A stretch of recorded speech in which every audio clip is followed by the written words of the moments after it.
اے پیغمبر، میری طرف سے لوگوں کو کہہ دو کہ اے میرے بندو، جنہوں نے اپنی جانوں پر زیادتی کی ہے، اللہ کی رحمت سے نا امید نہ ہونا۔ اللہ تو سب گناہوں کو بخش دیتا ہے، بے شک وہی تو ہے بڑا بخشنے والا، بڑا مہربان۔ اور اس سے پہلے کہ تم پر عذاب آ واقع ہو، اپنے پروردگار کی طرف رجوع کرو اور اس کے فرما بردار ہو جاؤ، ورنہ بعد میں تم کو مدد نہیں ملے گی۔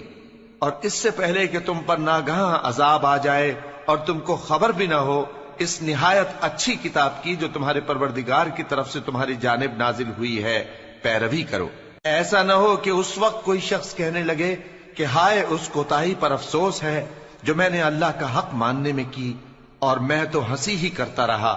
یا یہ کہنے لگے کہ اگر اللہ مجھ کو ہدایت دیتا تو میں بھی پرہیزگاروں میں ہوتا،